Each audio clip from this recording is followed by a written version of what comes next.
Hi and welcome to PlayStation Platinum's 2024 Trophy Awards. Tonight we're going to be celebrating all things PlayStation Trophy related, and we have multiple awards to give out. And best of all, none of these awards require you to find hundreds of collectibles or grind XP levels really high in order to unlock. These awards cover all things trophy related, from the hardest and most annoying trophies to unlock, to the best trophy artwork and trophy puns, as well as the best and worst platinum journeys. So if you love trophy hunting on PlayStation, there's bound to be an award here for you. Oh, and of course, we'll also be finding out just what was the most BS trophy of 2024. So everyone, put down the controllers and pause those trophy video guides, because it's time for the PlayStation Trophy Awards.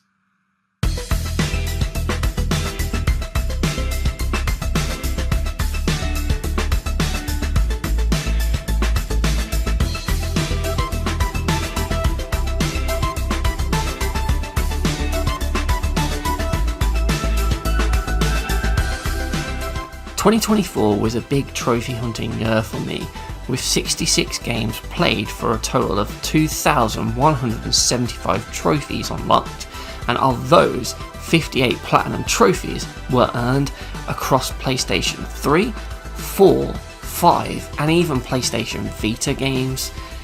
Yeah, I was busy, alright.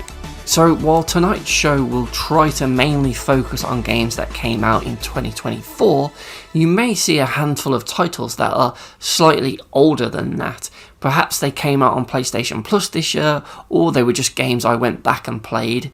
So yeah, these trophy awards are very much my own personal thoughts on things, so you may have a differing opinion on what trophies deserve which awards, but share your thoughts in the comments below. But for now, let's get on with it.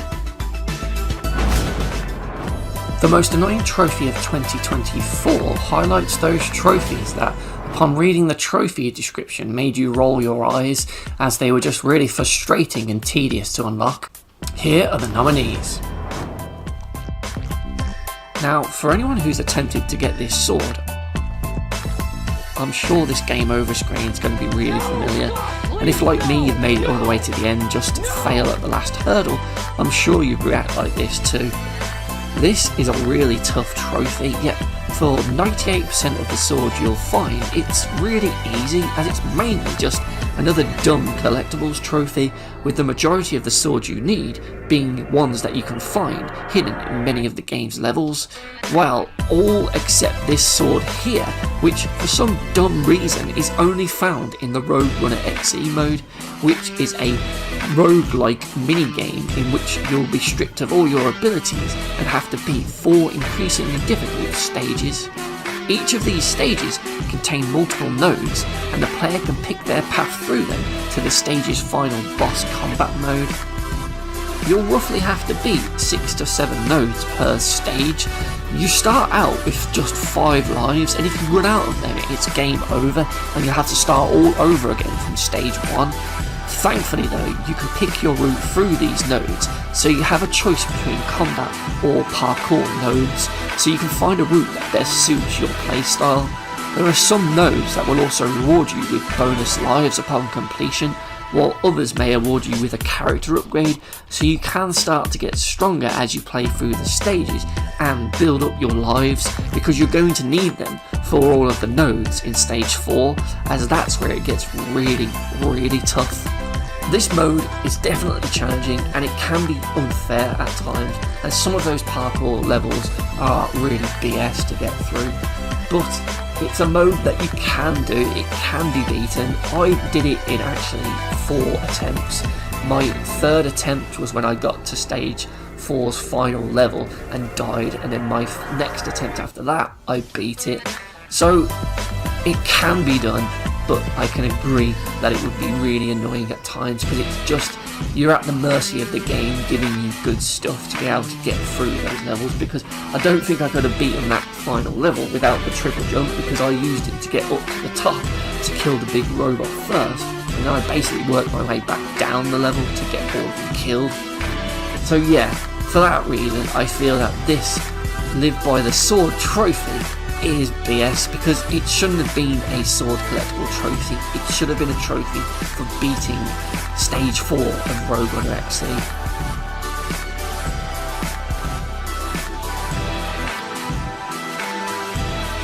If, like me, you've gone for the platinum in this game, you will of course know I'm talking about the Play Cooler trophy for saving a shot on goal from a chaser you recently debuffed.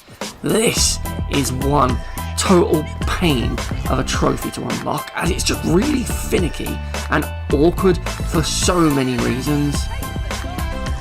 So the first roadblock in this trophy is that you can't actually do this move with the keeper straight away, so you'll need to keep playing and earn enough skill points to unlock the ability for the keeper to be able to get the debuff from your Play Cooler rings.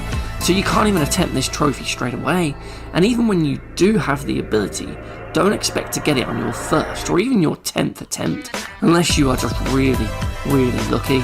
So in order to pop the trophy, you need to save a shot from an opponent chaser who you've debuffed, and this is done by playing as the keeper and using your Play Cooler ability.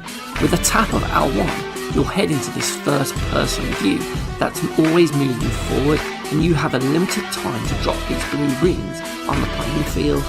If an opponent player flies through them, they all become debuffed, and you will then need to quickly switch back to the keeper and save a shot from that chaser. And this all happens in seconds, and it's really awkward to pull off, because, well, for starters, you can only place so many rings, and you're always forced to move forward, so you can never fully block off the whole width of the pitch or cover all 3 of the gold rings, and that often means that an opponent can simply fly up, down or to the side to easily avoid the rings you've placed. So the chances of a human opponent flying into some of your rings are pretty slim, because they're just so easy to avoid. Tomb Raider 1 Remastered's Tomb Cleaner trophy was really annoying because it required you to find all pickups in a single playthrough. Having to make sure you find and collect all 250 items, secrets and pickups in a single playthrough is not my idea of fun, and it made for one really annoyingly slow and tedious playthrough, especially if I'd accidentally load instead of saving my progress, forcing me to collect an entire level's items all over again. It may have sounded like a good idea on paper, but when playing this, it was by far the most tedious, annoying, frustrating and boring part of Tomb Raider 1's otherwise great platinum journey. This was my longest playthrough, as I was going through the levels really slow and methodically, making sure I had picked up everything I could possibly get in those levels before completing them. It was just tedious having to look at a video guide to see where I needed to go next for the next pickup, and it just became really frustrating and annoying, and it was just not a good trophy.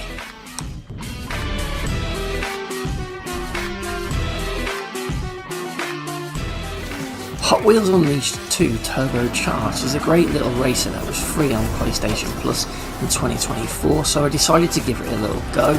But there was one trophy in this game that was really annoying, and that was the Eagle Eye trophy, which requires you to buy all 15 of the Super Treasure Hunt cars in the game, and unfortunately you need to attain all of them for this trophy, and there are only 2 ways of obtaining these cars, both of which will be down to major RNG factors due to the random nature of the rotations of the vehicles being offered in the shop and on the prize wheel. And that RNG element to this otherwise simple trophy is what causes all the frustration and annoyance, because it makes what is a simple trophy of just spending the money you've earned from the races in the shop on these supercars into this tedious affair of you just going into the shop, looking at all the cars available for purchase, realising there's not any legendary cars in there, and then refreshing the store, which again costs you some of your coins, to then hope that one of the cars you need is there, and you'll just do this over and over again until the RNG gods look down on you favourably and give you one of the cars that you need. Oh, and of course you can guarantee that once you've brought one of those legendary cars, you'll often then see it in the shop again and again, even though you've already brought it, because yep, you guessed it, the game doesn't remove cars from the garage that you've already brought, so if you're not careful you may end up duplicating a car and wasting even more of your money. I had well over 100,000 coins by the time I'd finished everything in the campaign, and after recycling the store and buying what legendary cars appeared, I still didn't have enough money to actually purchase them all, so I then had to go and grind even more races to get enough money to actually afford the cars and have enough money to pay for the store rotations to hopefully find the cars. It was just a really annoying grind, and it just extended the platinum journey hunt by a couple of hours, just doing this in and out of the store, constantly refreshing it, running out of coins because I didn't find the car I needed, and then going and doing more races to grind some more coins so I could have another go at this RNG fest of the store in the hope that the cars that I needed would finally appear. Very, very annoying. Trust me, all of those trophies were really annoying to unlock, but there can only be one winner. And so, the most annoying trophy of 2024 is Tomb Raider 1 Remastered's Tomb Cleaner trophy. When Tomb Raider 1 to 3 was announced, I was really happy because I've wanted these classic games on a modern console for ages now, and playing Tomb Raider 1 again was fun. But playing Tomb Raider 1 and being forced to find all of the secrets, ensuring that I pick up all of the health items, the ammo, weapons and level items without missing a single one of them in any of the game's levels, all in a single playthrough, was not fun at all. It was just really, really annoying. It's definitely the one trophy in this game's list that I wish just wasn't included, because it's just not a fun thing to have to do. Collectibles in games are horrible anyway, and forcing you to play this game and grab every single one without fail is just annoying, because there's no chapter select for you to go back and mop up the ones you missed. If you miss one and beat the game without knowing, then you've got to do a whole playthrough again and get every single one of them again. So yeah, it's just not fun. It's just annoying, and that's why it's the most annoying trophy of 2024.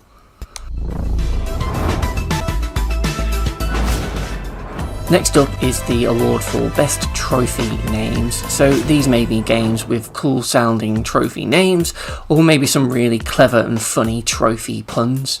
Here are the nominees for Best Trophy Names. Doom 1 and 2. This was a surprise re-release of two classic games that came out of nowhere really, and the trophy list is much easier than the past versions of Doom, thankfully.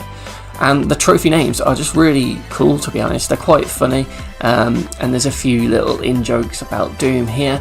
I like the Screen Wipe trophy, the Hoarder trophy, Over-Prepared, Guns of her Wusses, Groovy, kind of like Earthworm Jim there. The Only Thing They Fear Is You is also a cool sounding one. An Important Looking Door's quite funny. There's quite a few clever names in this list, and the reference to Gibbs with Bowling for Gibbs is also a neat little touch, so I do like this trophy list. Astrobot. Now this game has a bunch of great trophy names that call back to various games from PlayStation's past, like Unjammer Slammy and Jumpin' Splash, which is nice references to those games, and also PlayStation's history as a whole, with various references to some of the slogans and marketing spiel that PlayStation used to sell their consoles, like Greatness Awaits and Third Place. And yeah, it's just a clever and funny trophy list that more often than not made me smile or maybe even laugh when I was unlocking some of the trophies and just reading what the titles were. Lollipop Chainsaw. So the trophies in this list, they do have some quite cheesy sort of lame trophy names, but it kind of keeps with the style of the game. There's a few sleazy ones like Perfect Body that you get for completely leveling up Juliet, and there's a couple more that are scattered throughout, but on the whole they're pretty harmless, and it does make me laugh, especially the one called Fingered. Blimey. Ratchet & Clank's Size Matters continues the series' tradition of innuendos in the game's titles, and the Size Matters trophy list also carries on this theme. You can kind of guess where it's going from the subtitle Size Matters, as there's several trophies in this list that have little references to that. such as Bigger, Better Than Ever, and Big But Useless, and Small But Deadly, to name but a few. Whenever I saw these random ones pop up, it did make me smile, which is why I've included these in the best trophy names of 2024. And the winner for the best trophy names of 2024 goes to Ratchet & Clank Size Matters. Now, as I mentioned previously, the games are known for their sort of innuendos and puns within their game titles, such as Ratchet & Clank Going Commando, Ratchet & Clank Full Frontal Assault, and so on. And this game, Size Matters, continues that tradition, but one of the cool things I liked about it was that that theme carried over into the game's actual trophy list, such as Hidden Potential, Big But Useless, and Small But Deadly, alongside Rip You a New One, and Bigger, Better Than Ever. It's all harmless and just a bit of tongue-in-cheek fun, and it did make me smile whenever I saw one of these pop up, which is why Ratchet & Clank Size Matters earns the Best Trophy Names of 2024 award. Next up, we have the Hardest Trophy of 2024 award, and this is for trophies that proved to be a real tough challenge for me to try and unlock them, really testing my skills. So here are the nominees. The Karate Kid Street Rumbles Learn Fly Trophy. Now, this trophy requires you to be a god at music rhythm minigames, which is stupid as this is a side-scrolling beat-em-up. The Learn Fly Trophy can only be unlocked by scoring 90 points on this crane kick minigame, which is only possible by playing the perfect game and hitting the X button all of the time as it swings past the green zone. Miss one at any point and you've failed, as there is simply not enough time to earn the 90 points otherwise. The timing of this is really awkward too, and worst of all, the pendulum speeds up partway through this minigame, and trying to maintain a combo, especially near the end when you can see the timer counting down, is really difficult, as that will just put you off, so you're going to fail this over and over and over again. It'll make you question your sanity, and if it's even worth going for these trophies and trying to get the platinum, because this is just absolute torture. You've been warned. Wanted Dead Ramen World Legend Trophy. So I played this game earlier in the year before I came across Karate Kid, and like that game, the hardest trophy to unlock in this third-person hack-slashing shooter game was a minigame trophy. In this minigame, you have to eat bowls of ramen, and it plays out like Guitar Hero, with you having to press the buttons at the right time, which sounds simple, but to get the trophy, you need to beat the entire 6 or so minute long song, eating 10 plus bowls of ramen without ever missing a single button press. That is crazy. That is stupid. That is BS. What were they thinking? It's not simple either, as you have to use the face buttons and the triggers with single, double taps, triple taps, and holds throughout, which come at you really fast. How do they expect you to be perfect for that long, with well over 3, 4, maybe even 500 button presses along the way? It's absolutely crazy and just stupid. So stupid, in fact, that they later patched it to change the requirement, so now you just need to hit 250 hit combo, which is still really difficult to try and chain 250 hits together without a single miss. And of course, it's still BS. The Consolidate the Material Bronze Trophy, which is unlocked for beating the original Tomb Raider 1 on New Game Plus, which is basically a hard mode version of the original game with a whole bunch of different changes and modifiers.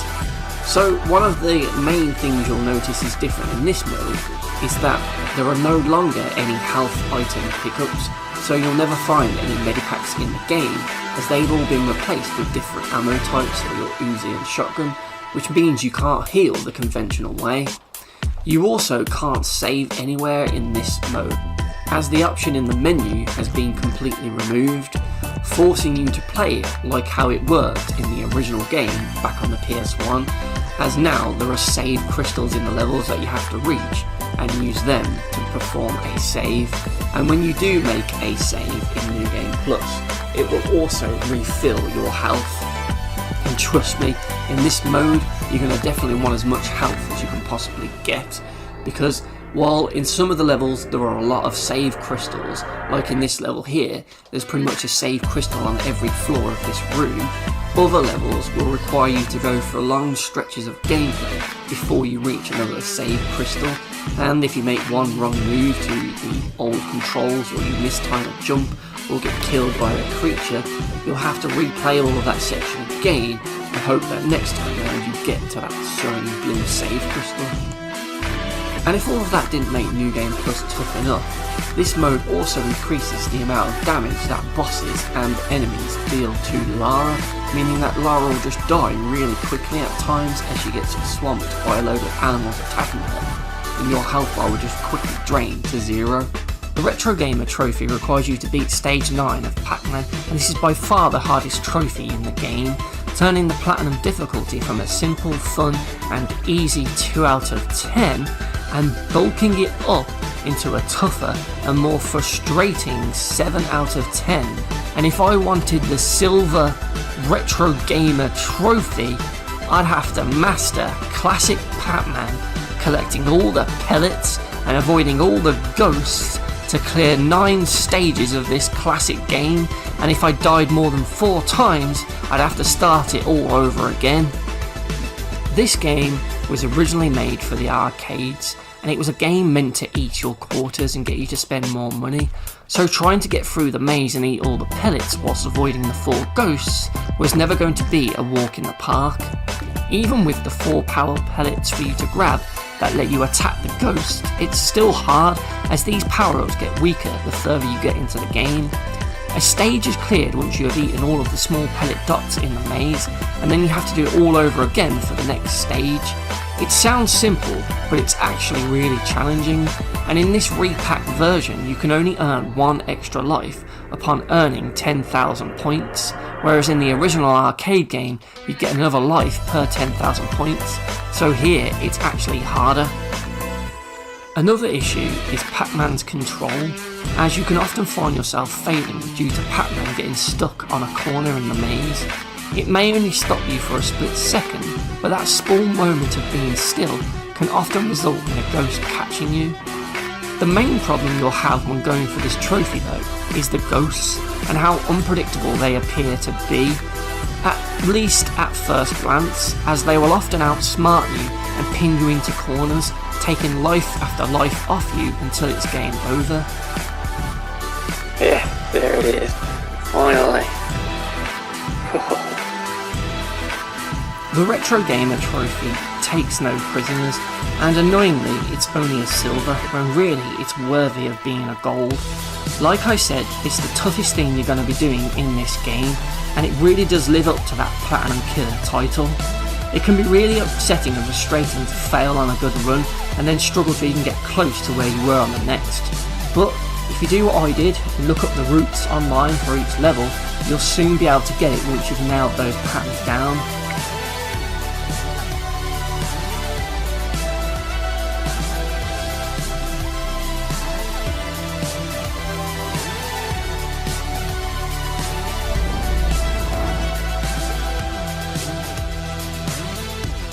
Why did it have to be 90 points? Why couldn't it have been a 60-second minigame and you can score double that in that time, but the trophy is just for 90? That still would have been challenging to try and get 90, or even just giving me 5 more seconds.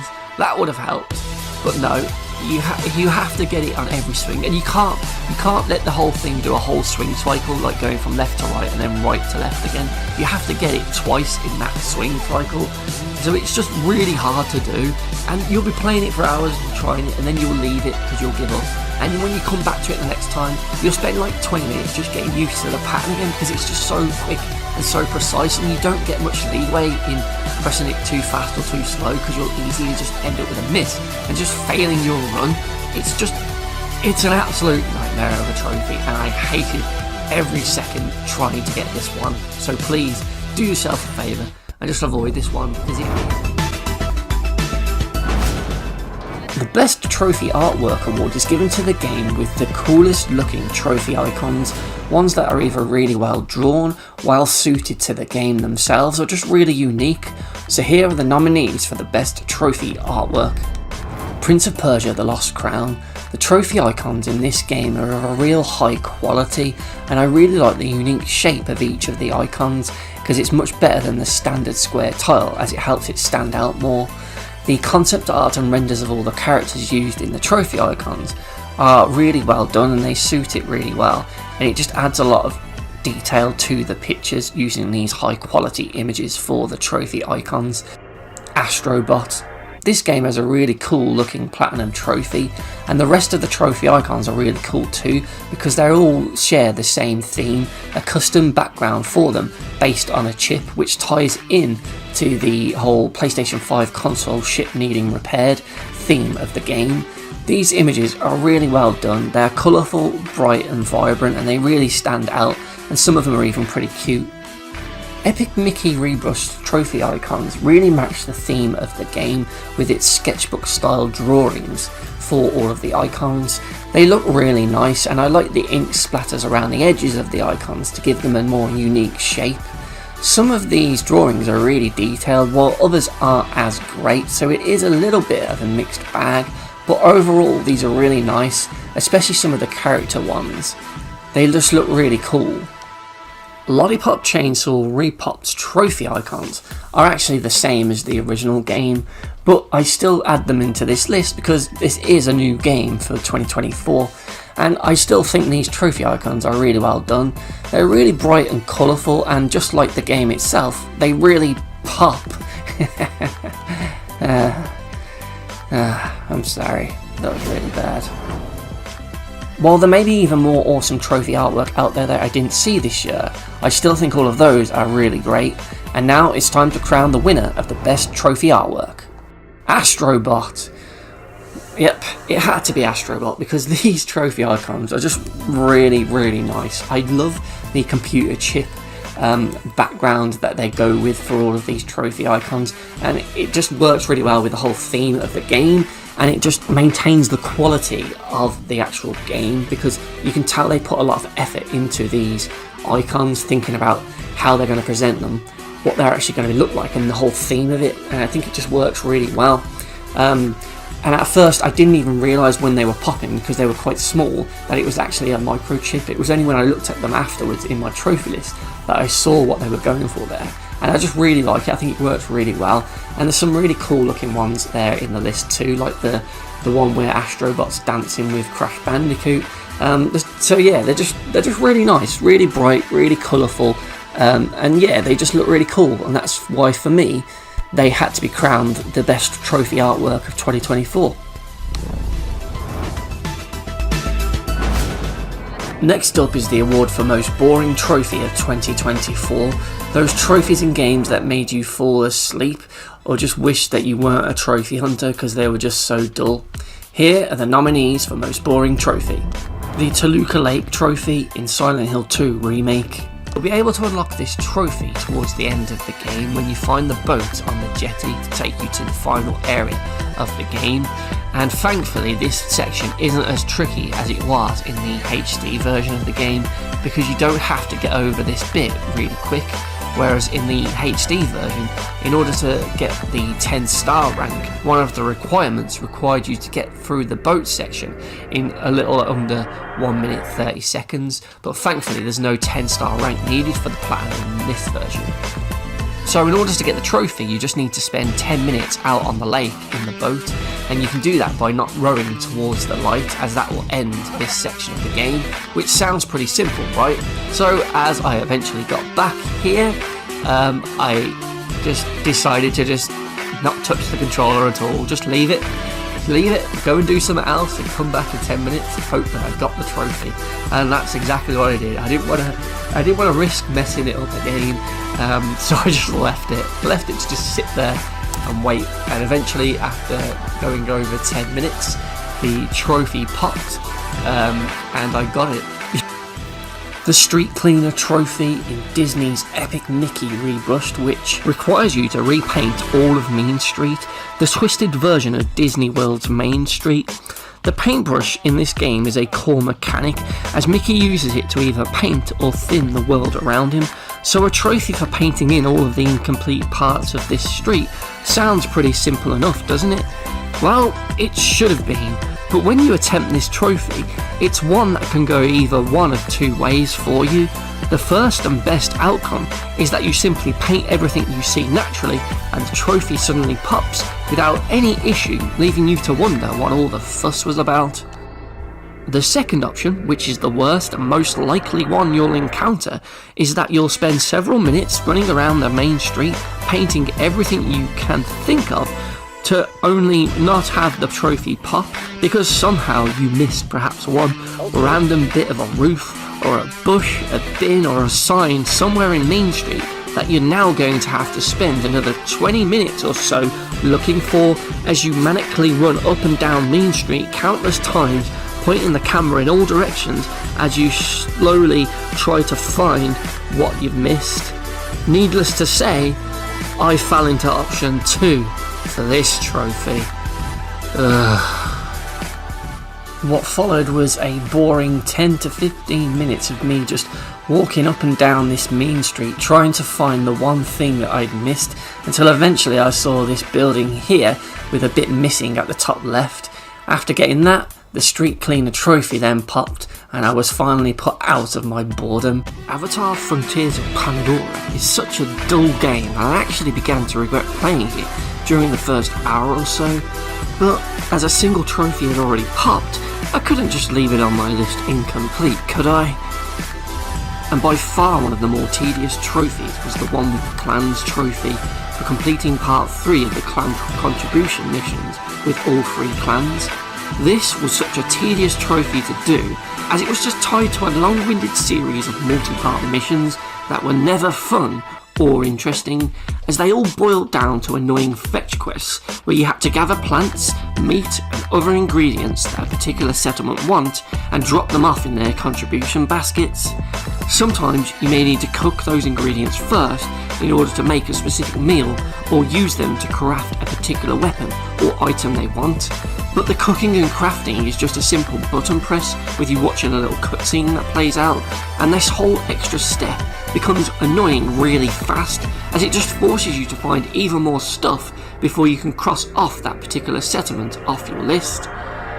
And after you do that for 3 clan settlements in a region, you then get to part 2 of the mission, where you have to do the same exact thing for another 5 settlements within that region, each wanting a different plant, meal or item for their contribution basket to get you to part 3 of the mission, where again you'll do the exact same thing all over again for another 7 or so camps within that region.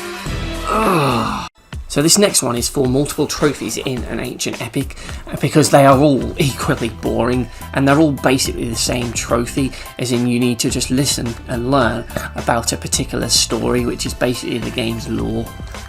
The trophies all function the same. You'll be playing through a level and you'll come across a series of murals and you'll have to interact with each one to learn snippets of a story, and in total you could probably be standing here listening to these stories for several minutes, which means you'll just be standing still waiting for the narrator to shut up so that you can move on to the next mural, trigger that and hear the next snippet of the story, and repeat that until all of them have been listened to and the trophy pops, because if you trigger one and then run forwards, you'll end up skipping the story, so you won't be able to get the trophy. So this trophy basically just forces you to stop playing the game and just stand there, which is a really boring way of showing you and explaining some of the game's lore.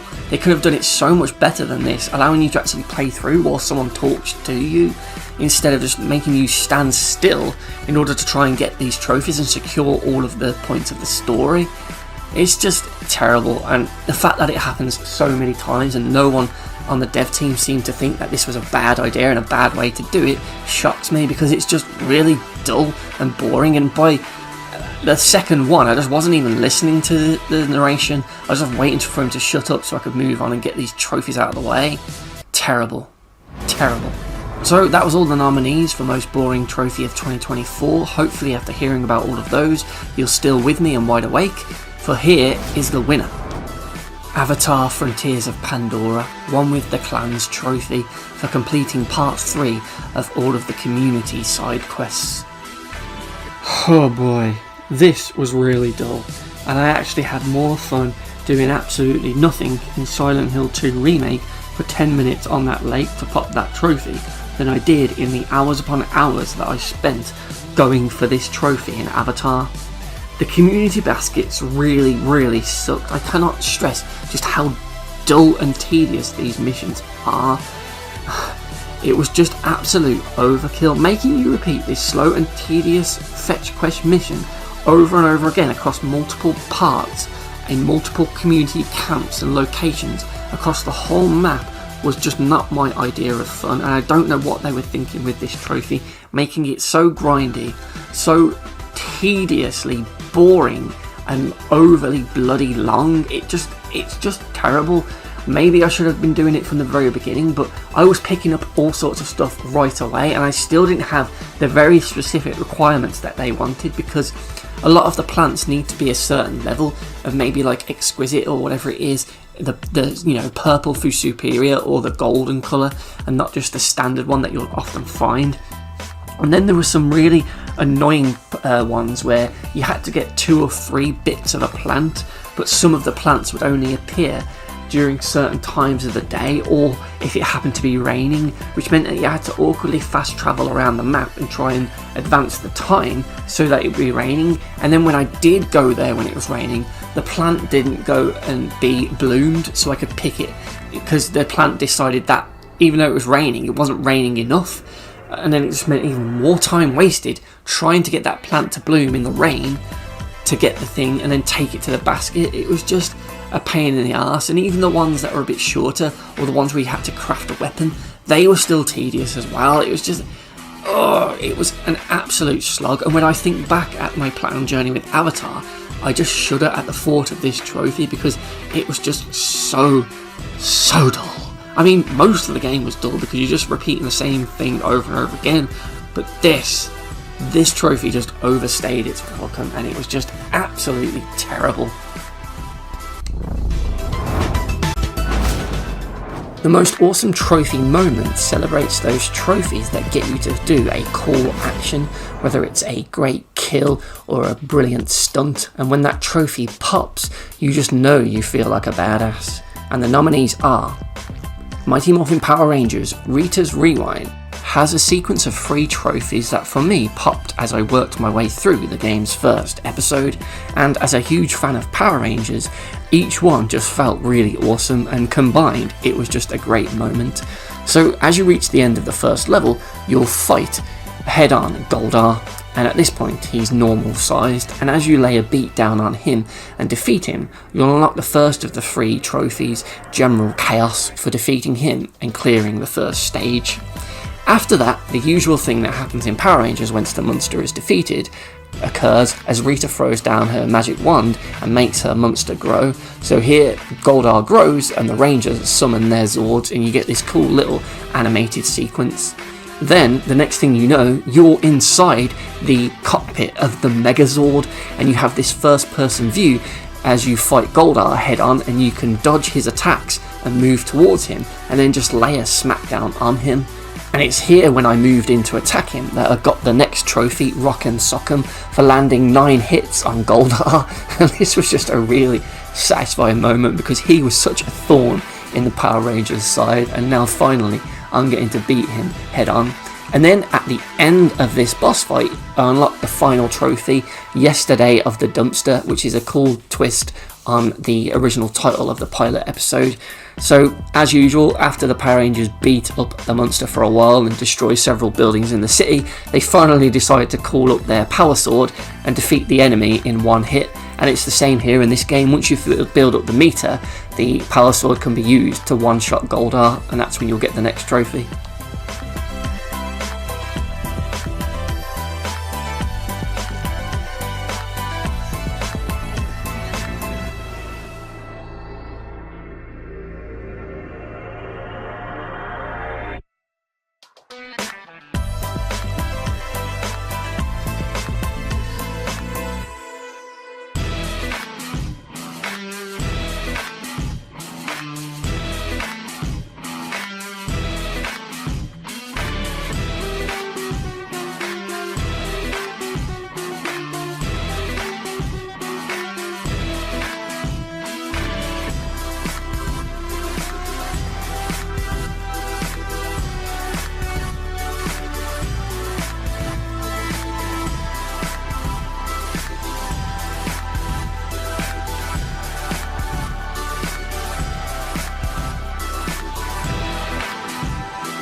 The screen wipe trophy in Doom 1 and 2 speaks for itself as to why it's awesome, so I'm just going to let this trophy unlocked video play out.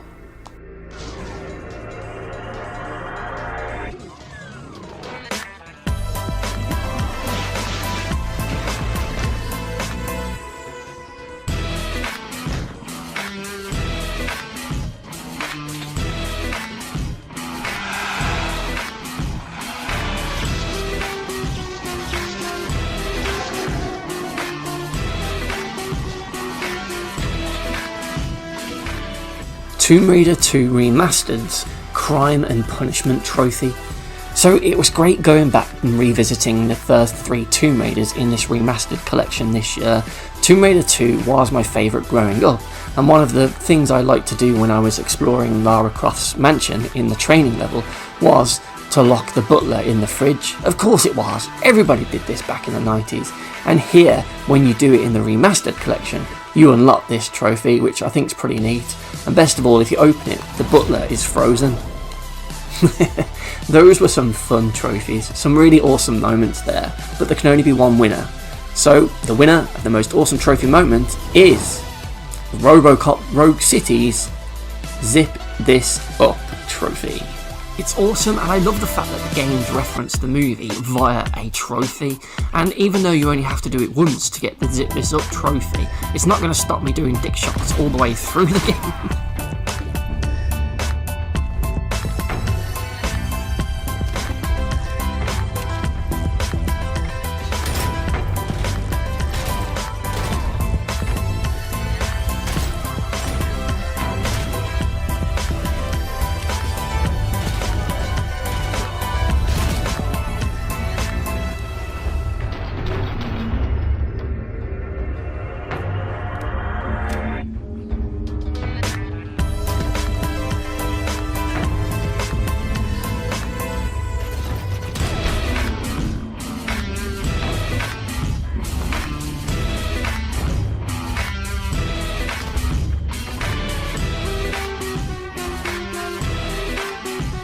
This trophy is honestly brilliant. What a cool movie reference, and I deserve that D-Dick rating at my evaluation for all the dick shots I did in this game, and I even feel like the game acknowledged it with this graffiti artwork. So yeah, the Zip This Up trophy in RoboCop Rogue City is an awesome trophy. Next up we have the Worst Platinum Journey Award, and this is for games whose trophy lists just really dragged and kind of sucked all of the fun out of playing the game, and by the time I'd got all of the trophies, I was well rid of it. So here are the nominees. Tekken 8. I platinumed this game over the course of a single day, and I haven't actually gone back to it since. It's a really easy and dull platinum journey for a beat 'em up game that I honestly really didn't like. Tekken has changed a lot since Tekken 3, which was my favourite, and honestly it feels like a completely different fighting game now, with all of these automatic moves and the BS rage art crap. Tekken 8 is just sadly not for me, and as the plat was so simple, it didn't offer me enough challenge or desire to want to invest in the game and master my favourite characters like previous Tekkens have. Frontiers of Pandora. This, according to PlayStation Wrap-Up, was my 4th most played game of 2024, taking me 47 hours to platinum, and of that 47 hours, I only enjoyed about 5 of them. The rest was a grindy, repetitive and boring slog through a really pretty but dull open world, full of the usual Ubisoft clutter to clean up a map that was really awkward to use. Everything felt undercut and at a bare minimum, with large enemy bases easily beaten by flicking a few switches, despite all the enemies still being alive shooting me, who then just disappear after the cutscene.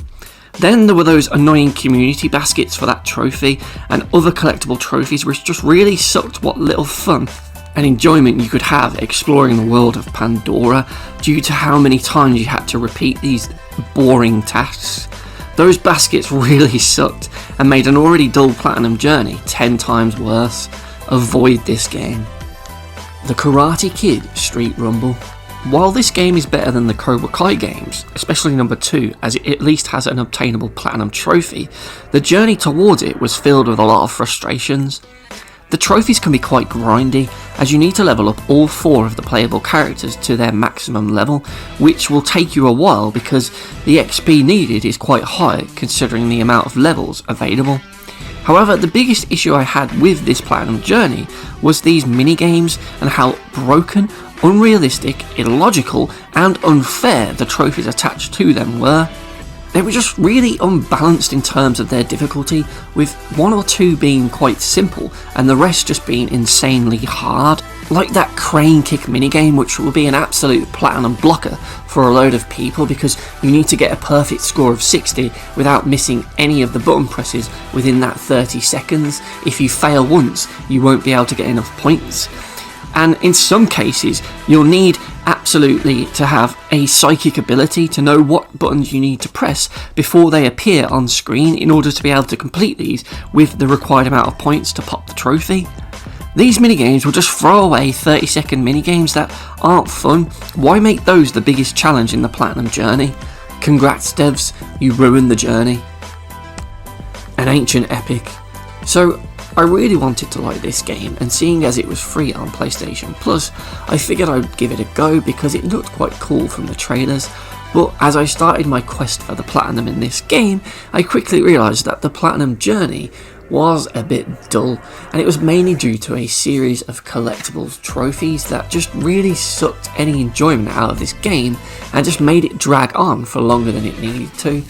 These collectible trophies were for hearing all of the stories told to you, and this just basically amounted to you walking up to a wall that has like a mural on it, pressing a button and then just standing there while it narrates the story or part of the story to you. Then you need to go and walk a bit further on in the level to find the next mural, press the button and then listen to another 2 or 3 minutes or so of the story again, and you'll repeat that 4 or 5 times in a level. Boring. And so, the winner of the worst Platinum journey of 2024 is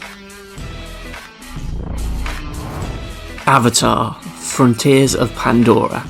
It just had to be this game, it had to be. I wanted to like this game as it did look really cool, and I liked Far Cry Primal, which I figured this would be similar to, but sadly this game is just too shallow and repetitive for me to recommend playing it to anyone, let alone platinuming the game. The Platinum journey was just a really tedious, grindy and boring affair with some really frustrating and dull collectibles to grab, along with one of the most user-unfriendly maps I have seen in a long while. The only thing Avatar has going for it is the look of the game, because it does look really nice, but the content is just really wafer thin and it's not deep at all. You're essentially doing the same thing for 40 hours that you did in the first 2 hours of the game. You just repeat those same tasks over and over again. The bases aren't fun to take over. The community baskets and all the side missions that you'll do for the trophies aren't fun either. It's just a really dull and boring Platinum journey, and I was a few hours in and I was already regretting it, but I figured I've got trophies now so I need to do it, so I just had to force myself through this game. It just wasn't fun at all, and I do not recommend this, and that is why this is the worst Platinum journey of 2024. The most glitched trophy is an award that no game wants, and every trophy hunter dreads, because having a game with a broken trophy is heartbreaking because you might not end up getting it fixed and getting the platinum. Here are the nominees for the most glitched trophy. Tiebreak is an okay tennis game that unfortunately had 2 broken trophies at launch, meaning the platinum trophy was unobtainable. The Live Laugh Lob trophy was fixed pretty quickly though, as that one just required you to win a match with a lob shot, which could easily be cheesed on the easiest difficulty, or with a second controller. The other trophy, on a world tour however, took much longer to fix, despite this one unlocking for just playing on all of the licensed stadiums in the game. Multiple patches came out for Tiebreak, and none of them fixed it, and at one point, one of the patches even took away a stadium, which was just weird.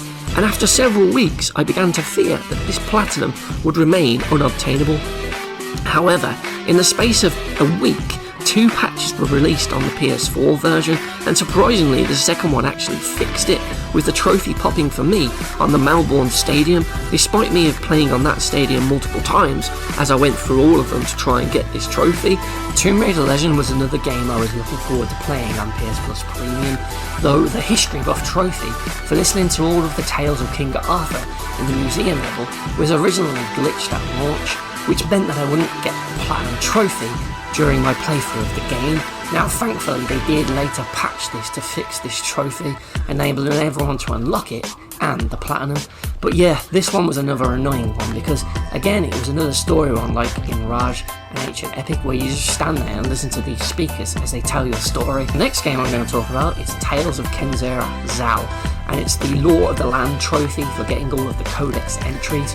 So I played through this game trying to get everything as I went along, but there were a few things that I didn't manage to find throughout my first playthrough, and after defeating the final boss of the game and completing the story, I was put back just before that and had to just hunt around for all the remaining things I'd missed in the levels. While doing this, I then realised that I didn't get all of the codex entries, even though I got all of them on the map. So I was just wondering how the hell did I miss these last few, and I just thought that the trophy had glitched and it just didn't count any of them.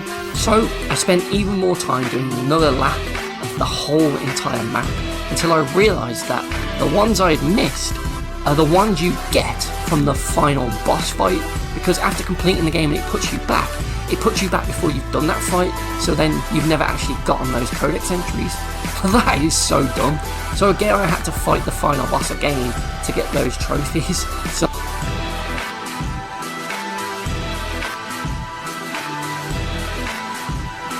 another collectible trophy that just really annoyed me for such a dumb reason was the Rustic Charm trophy for finding all 14 of the charms, and this one was BS due to one of the charms and how you collect it. So in order to get them all, and specifically this one from the mayor, you'll need to be able to pet the dog by having read all of the mayor's signs that you'll find throughout the game, and this ties into the Nice Things in Life trophy. However, if you were to do that, get that trophy and interact with the dog whilst having a full inventory, you won't be awarded this charm, as it's then just lost forever due to a weird glitch for having a full inventory. So because it can't give it you because your inventory is full, it just disappears, and you'd think in any other game that it would just spawn it on the floor or something nearby for you to grab, or maybe you could even interact with the dog again to get the trophy. But nope, in Alan Wake 2 this charm is just simply gone. It's erased from all of existence just because your inventory was full. How dumb and BS is that? I really hope the devs patch that. Thankfully you can just reload your chapter, but still, you shouldn't have to do that. Collectibles should be there. Why is it part of my inventory? And if my inventory is full, why does it just disappear? That should not be happening. So yeah, these are the dumb things about some of the collectible trophies. As a trophy hunter, you hate to see glitched trophies like this. And hopefully 2025 will have less of these broken trophies. But for now, the most glitched trophy of 2024 has to go to Tiebreak's Honor World Tour trophy for playing on all of the stadiums in the game, because while the PS5 version did eventually get fixed, but a quick look on PSN profiles will show you that only 24 people have the Platinum trophy, and there's still a thread about this trophy that is getting posts regularly with people still struggling to unlock this. So even though the devs claim they fixed it and it clearly unlocks for people, it's still not reliable enough, because there's still not a solid 100% reproductive method to guarantee you unlocking this trophy, leaving some people just playing countless games again and again in a desperate attempt to unlock this trophy, and that's why this one was the most glitched of the year.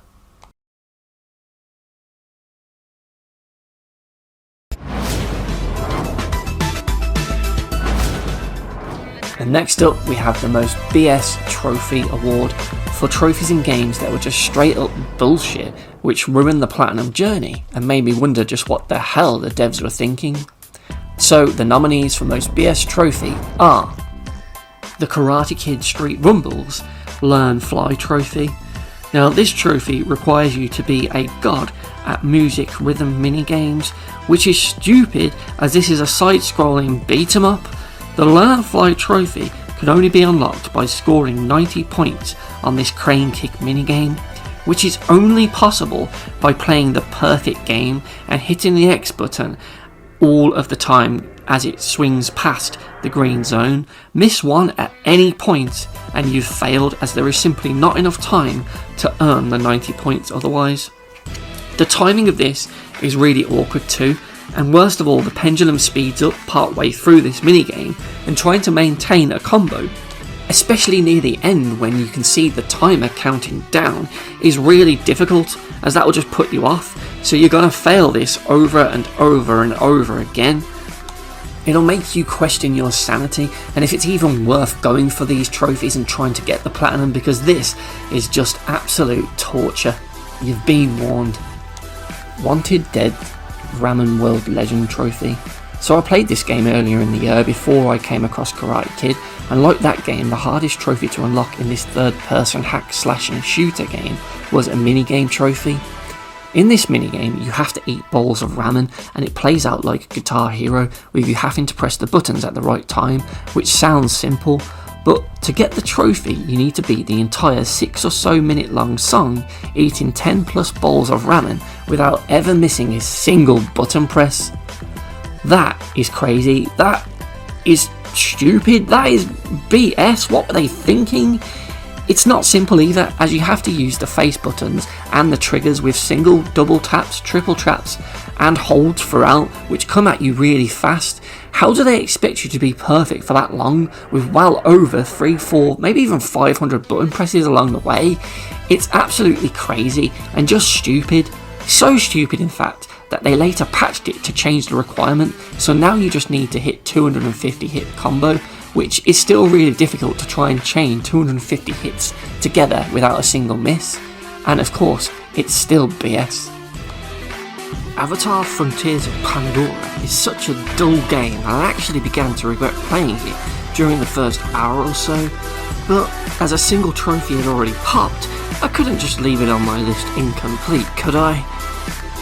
And by far one of the more tedious trophies was the one with the Clans trophy, for completing part 3 of the clan contribution missions with all 3 clans.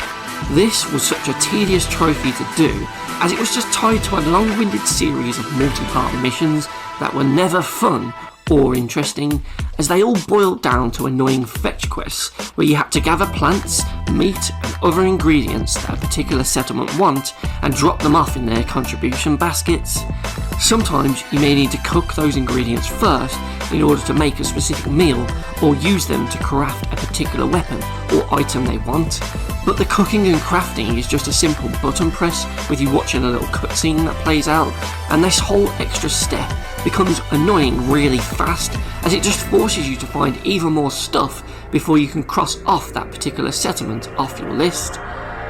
And after you do that for 3 clan settlements in a region, you then get to part 2 of the mission, where you have to do the same exact thing for another 5 settlements within that region, each wanting a different plant, meal or item for their contribution basket to get you to part 3 of the mission, where again you'll do the exact same thing all over again for another 7 or so camps within that region. Ugh. Tomb Raider 1, 2 and 3 Remastered, the PlayStation 5 version. Did you know there are 269 trophies to collect in this trilogy, with 253 of them being bronze and 16 of them being silver, which means that there are no gold trophies in this game, and on the PlayStation 5 version of Tomb Raider 1 to 3 Remastered, there isn't a single platinum trophy for you to unlock. Oh, what happened there? The PlayStation 5's trophy system is an absolute fail, and this is the biggest insult if you have the PlayStation 5 version and you're trying to get all of the trophies, because having that many trophies, 269 of them, to be not awarded with a single platinum trophy is absolutely ridiculous. It's pure BS. You should be getting all 3 platinums, and it's why I avoided playing the PS5 version and instead opted for the PS4 version, as that has 3 separate platinums, one for each of the 3 games. It's just stupid. And I'm so glad that Tomb Raider 4 to 6 is coming out on PS4 as well, because there's no way I'd be playing it on PS5 if I didn't get a platinum in that as well for every game. This also affects other games like Call of Duty and Legacy of Kain Soul Reaver 1 and 2 on PlayStation 5, but for me, the biggest BS came in the form of Tomb Raider 1 to 3 Remastered, purely because the game has 269 trophies. You could have at least given me one platinum, but to not give me any at all, that is just BS. And the winner of the most bullshit trophy of 2024 is of course the Learn Fly trophy in Karate Kid Street Rumble. It's terrible. I absolutely hate it, and this is by far the most BS trophy I'm going to be unlocking in 2024. Even if there's another game that's even worse than this, I can't see it having a worse trophy than this one. Just why did it have to be 90 points? Why couldn't it have been a 60-second minigame and you could score double that in that time, but the trophy is just for 90? That still would have been challenging to try and get 90, or even just giving me 5 more seconds. That would have helped. But no, you have to get it on every swing, and you can't let the whole thing do a whole swing cycle, like going from left to right and then right to left again. You have to get it twice in that swing cycle. So it's just really hard to do, and you'll be playing it for hours and trying it, and then you'll leave it because you'll give up. And when you come back to it the next time, you'll spend like 20 minutes just getting used to the pattern again, because it's just so quick and so precise, and you don't get much leeway in pressing it too fast or too slow, because you'll easily just end up with a miss and just failing your run.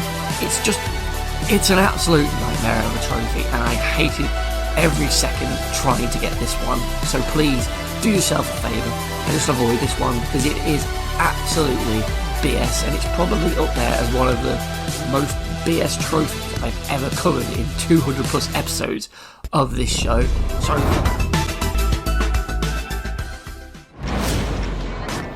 and finally, we have the best platinum journey of 2024. Now these are some great games with trophy lists that really enhance the experience and get you to do things that are really cool. So here are the nominees for best platinum journey. Tomb Raider 1 Remastered. This game has an excellent trophy list, and with 68 trophies in the base game alone, there is plenty to see and do here, and on the whole what you do have to do for the platinum is really fun. There's several trophies that get you to play the game in ways you may have never done before, which is great for a classic title like this, as there's trophies for beating the game without using any medipacks, completing it with just the standard pistols, and there's even a speedrun trophy with a generous time limit. There's even a new game plus mode that they added for an extra challenge, and there's a lot of unique level specific trophies for you to uncover, like this one for not taking damage from the lightning in the room, or avoiding the swords that drop down from this room. There's even trophies that honour the game's history, like the corner bug trophy for using that glitch to get the impossible to reach pickup, and a bunch of other trophies with other little quirks from the game.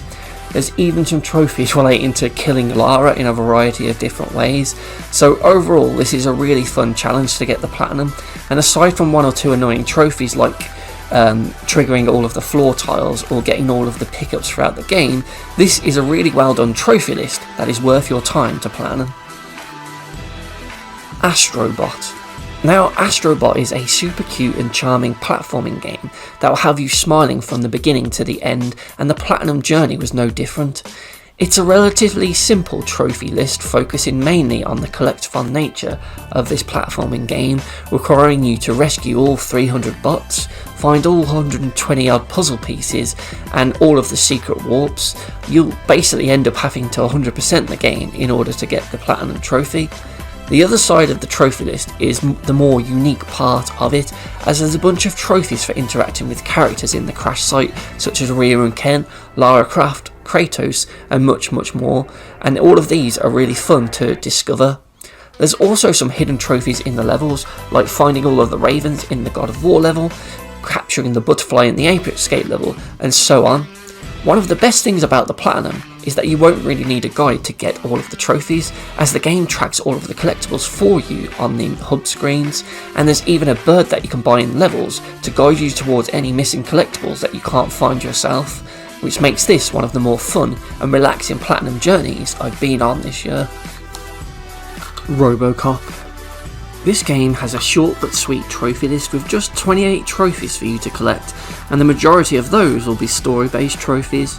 However, despite its short and simple trophy list, I still had a really fun time playing through this game. There's trophies for completing specific side quests and missions, getting the high scores in all of the shooting ranges, and several combat related trophies, one of which is perhaps the greatest trophy ever. Another good thing about the Platinum is that you can play on any difficulty you want, so it's a Platinum that is accessible to everyone. Silent Hill 2. I'd never played the original Silent Hill 2 before, so I went into this game blind and was pleasantly surprised by how good it was. The trophies in this version are much more forgiving, as the Platinum difficulty is around 2 out of 10, compared to the HD version's 9 out of 10 difficulty, as you no longer need to get the 10-star rank. You'll still need to get a bunch of different endings, so multiple playthroughs are needed, but with clever backup saves you can reduce this to just 2. There's an easy speedrun trophy for beating it in under 10 hours, and there's several trophies for finding all of each type of collectible, so it's definitely one to play through with a guide. There's also a few missable area-specific trophies, like popping all of the balloons in the apartment, finding the bread, and staying in the boat for 10 minutes, but none of them are really all that challenging, and even the combat trophies are pretty simple, tasking you with simply killing X amount of enemies with the pistol and melee weapons, with the only real challenge of the playthrough coming from the as close as you like trophy for beating the game without using ranged weapons, but even that is pretty easy. So those were the nominees for the best Platinum Journey, some great games whose trophy lists really made the game shine, and the winner of best Platinum Journey is Astrobot. I spent 23 hours on this game in my quest for the Platinum Trophy, and I was smiling for the entire journey. Even on the trickier parts of some Assault Course style levels, I was always having fun. If any game was to be perfect, then well, I truly believe Astrobot to be the perfect game. Astrobot is everything I loved about gaming as a kid.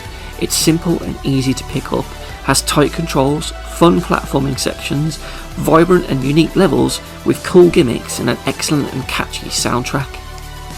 It's a great celebration of PlayStation's history, which is pretty apt considering it's the brand's 30th anniversary this year, and it's a great celebration of gaming in general.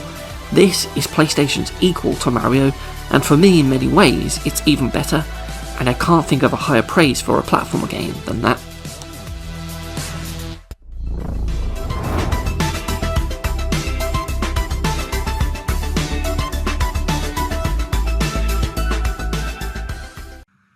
And that brings us to the end of the show. Thank you very much for watching. I hope you've enjoyed it, and I'll see you in 2025 for more PlayStation trophies.